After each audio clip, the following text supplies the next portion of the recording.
Bonjour, je vais parler aujourd'hui du jardin de l'âme, qui est l'aboutissement de l'école qu'a posé Manitara, l'instructeur de la conscience. L'aboutissement et le résultat, le but, ce qui est compris, ce qui est le pourquoi de l'école. C'est ce jardin des âmes, c'est le jardin de l'âme, l'endroit de la légèreté, l'endroit de l'accomplissement, de ce que l'on porte, de ce que l'âme porte quand elle s'incarne, l'aboutissement de l'état d'être, que nous ne sommes pas le corps, que nous sommes une âme. Et quand on est dans cet espace, la vie est incroyable, et dans la splendeur, dans le sublime, il n'y a pas de mots, c'est un état d'être à vivre. Et tout ce qu'on vit avant, c'est pour se préparer à ça. Et c'est vraiment le précieux.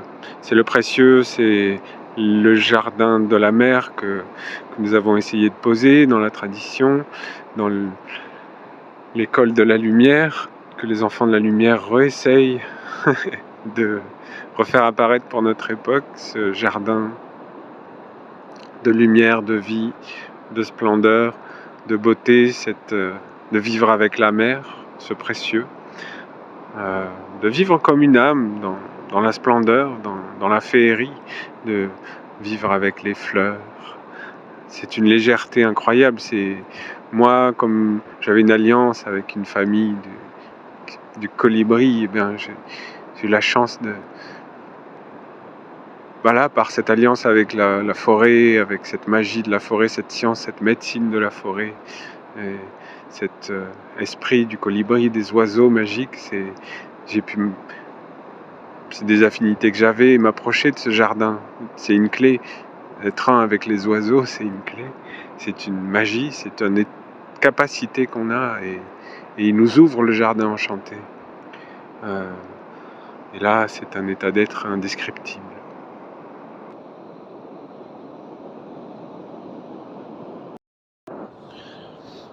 Et donc par rapport à ce jardin de l'âme, ce jardin de la splendeur, je fais cette vidéo parce que j'ai reçu dernièrement, en étant dans une retraite dans la forêt, en étant dans des endroits où la médecine de la forêt est puissante, dans cette magie, beaucoup de portes se sont ouvertes de clarté, de récolte. Ouais, c'est de la récolte, on sème, on travaille, et vient la récolte. À la Pâque, cette résurrection, cette ouverture de l'âme qui trouve le chemin de s'incarner, d'augmenter le niveau vibratoire de son temple quelque part. C'est vraiment ce chemin, on augmente ce niveau vibratoire de ce temple par tout le chemin avant de l'école, jusqu'à ce que l'âme puisse s'incarner et faire son travail, sa mission, poser ses alliances et voir plus. Les mondes divins, ils regardent, c'est toujours pas après pas, selon le pas que tu poses, selon ta capacité d'endurance. Il nous teste ce qu'on peut supporter. On est en permanence testé, évolué, évalué pour le pas d'après. Et voilà. Première chose que je tiens à dire, c'est que j'ai comme eu un moment avec notre maître Manitara, et en étant dans ce jardin d'âme, dans cette légèreté, de passer un temps avec l'âme de mon maître, cette grande âme, vraiment cette âme merveilleuse, mais à quel point on s'aperçoit que le monde de l'âme et le monde de l'incarnation, c'est deux mondes vraiment. Il se passe des choses dans le monde de l'âme inouïes, divines, c'est une danse cosmique qui est incroyable. Et nous ici, on est vraiment juste le bout d'une ficelle hop, on est amené à un endroit, on est amené à un autre, on comprend pas du tout pourquoi, mais c'est une danse cosmique et c'est incroyable de voir comme c'est fou. Il peut y avoir une fluidité dans tout ça, une grande magie, plus on s'y abandonne, plus il y a une magie énorme qui se tisse, des alliances incroyables avec d'autres êtres, au-delà de l'humain, qui incarnent des principes incroyables et avec lesquels on fait des alliances et on agit et on devient des thérapeutes, des guérisseurs de la terre, de l'humanité, de tous les êtres, des portes, ouais, des portes, des instruments de la source, du soleil, des soleils. Et donc, cette chose que je voulais dire sur notre maître Manitara, c'est à quel point, de voir à quel point les disciples, ça peut être, je dirais, une plaie dans la vie d'un maître, une matière gluante qui se colle à eux et qui les retient. J'ai vraiment eu cette image venant de lui, là, à quel point... Et j'ai compris, et tout s'est éclairé, pourquoi il m'a parlé de ça le jour de la fête du Vésac avant son départ, pourquoi le jour de cette fête des maîtres, son discours, ce qu'il m'a transmis, parler, c'est vraiment de cette... Il se questionnait, mais à quel point... Il se demandait, je l'ai déjà dit dans la vidéo, mais il se demandait si Mani avait fait le bon choix de ne pas vouloir apparaître et quelque part devenir un chef religieux, un archevêque comme Manitara était devenu, et à quel point c'était peut-être plus sage, je pense, parce que ça l'a beaucoup retenu, cette espèce d'enduit que les disciples projettent et ont besoin pour que le maître les élève un peu, les nettoie sans arrêt. C'est impressionnant, c'est difficile à voir et à se dire que c'est une loi terrible. Et d'ailleurs, il le dit dans des conférences qu'il ne voulait pas... c'est son ange qui lui a dit qu'il devait enseigner, et que les gens qui l'écouteraient auraient leur vie changée. Mais il voyait bien à quel point c'était difficile, et il explique que les serpents qui possèdent les gens se dressent tout le temps devant lui et que c'est compliqué à gérer quand même en permanence. C'est ça, c'est cette matière gluante qui empêche l'âme d'un être aussi lumineux d'être vraiment ce qu'elle est sur Terre, par cette fonction qu'il prend. C'est un sacré choix. C'est bon, en même temps, est-ce qu'on a le choix? Mais on le fait, il l'a fait, il fallait le faire, apporter cet enseignement. Mais maintenant que cet enseignement est là, la moindre des choses pour les disciples, c'est de prendre soin de cette école, de cet enseignement, et de l'aboutir, l'amener jusqu'à l'aboutissement, pas rester dans des dogmes, pas en faire quelque chose de gluant, pas en faire quelque chose... Non, c'est léger, c'est beau, c'est la splendeur, c'est la vie, c'est dans le jardin du paradis, quoi. C'est vivre avec les vertus, vivre comme des anges, comme des hommes-anges. Il n'y a pas d'autre, il n'y a pas l'état intermédiaire, aussi dans l'école, mais c'est pas le but, quoi. C'est pas le but, c'est pas là qu'il faut s'enfermer, dans l'état intermédiaire. Faut foncer, faut flyer de toutes ses ailes vers le but de la transformation, la transfiguration du temple, qui devienne léger, ce temple. Oui, il a ses lourdeurs, oui, c'est un instrument qui transforme, oui, ça peut être du charbon, mais ce charbon, il porte le diamant, il est une verticalité incroyable, notre instrument.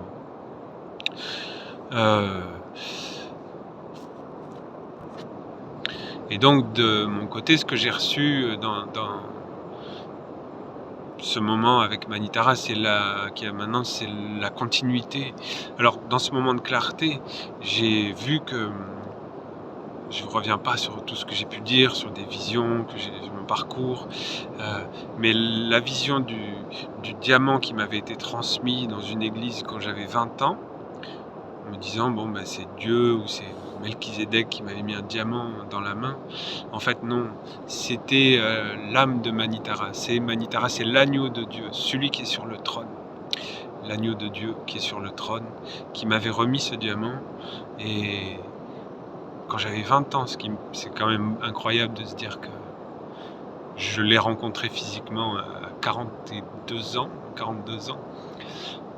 mais ce maître, il y avait quelque chose d'écrit. Ce maître m'avait transmis ce travail, ce diamant, jusqu'au moment où il pourrait être porté, il pourrait apporter son rayon de lumière.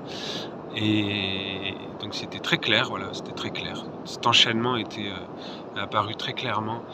Et Manitara, qui m'avait transmis ce joyau, ce diamant, mais les mondes divins, lui, un avec les mondes divins, lui dans la lignée des maîtres. Et cet instant, le jour du Vésac, où d'être dans la maison, dans la terre des maîtres, cet instant où lui, il appuie quelque part, il appuie sur le... C'est bon, c'est la transmission. C'est... en me parlant de Mani, chose que moi j'étais pas forcément conscient de la tradition de Mani, mais il m'a parlé de Mani et de la science apparaître, disparaître. Vous savez, cette perle de la pureté, apparaître, disparaître. Et cette question qui le travaillait profondément dans son âme, de ce contraste entre apparaître et s'engluer dans un monde humain, des projections de disciples, de vie familiale, de liens avec la terre et le corps et la vie du corps, et la légèreté des mondes divins, la splendeur des mondes divins, cet endroit où on est dans l'océan cosmique, on est dans l'arbre de vie, on est avec tous les êtres, dans la beauté. C'est un sacré... C'est une danse, c'est magique, mais puissante. Il faut être puissant. C'est un grand écart immense. Il faut être un grand danseur, c'est l'idée. La lumière s'en va, je suis désolé, mais c'est pas très grave. L'important, c'est ce qui est à dire. Et donc, dans cette transmission qu'il y a eu par rapport à Mani, il y a cette idée que Manitara était une étape, la semence en terre, et maintenant Manisola. Maintenant c'est l'ère de Manisola, c'est-à-dire que cette semence fleurit. Cette semence ne peut fleurir que dans le jardin du soleil, dans le jardin de la splendeur, le jardin des fleurs, dans la terre d'Uriel. Et donc ce travail, pour ceux qui sont prêts à ça, que cette terre soit présente sur terre, qu'elle existe maintenant, et sans... C'est-à-dire que c'est pas une terre où autour il y aura de la politique, où autour il y aura des conflits, des Esséniens qui se bagarrent pour... non, c'est pas là. Une terre de splendeur et de légèreté, non, c'est pas là. Donc il faut que cette terre maintenant elle va apparaître, parce que le principe Manisola commence à apparaître, à se poser, et avoir des porteurs, principe solaire, principe puissant, principe de joie, principe de grandes âmes, et on en est là. Alors bon cheminement, et vivement les retrouvailles sur la terre de lumière. Dégagé de tous les mondes qui retiennent dans des délires humains. Voilà, c'était le principe de cette courte vidéo, de ce passage de Manitara à Manisola. Personnellement, j'ai cette transformation qui se fait, et je marcherai sur ce chemin quoi qu'il arrive. Ça correspond au chant, ce dernier chant, ce nouveau soleil. Donc je me suis retrouvé à devoir faire les paroles. Tout s'emboîte, en fait, c'est quand les mondes divins agissent, quand les mondes divins apportent leur grâce, leur écriture, il y a une sagesse qui apparaît toujours après longtemps après, c'est assez incroyable, mais qui est d'une puissance inouïe, donc c'est normal qu'on mette du temps à digérer, à poser ça en nous, à transformer en nous, de manière à ce que le temple puisse assumer ces hautes vibrations. Voilà, avec amour, sagesse et vérité.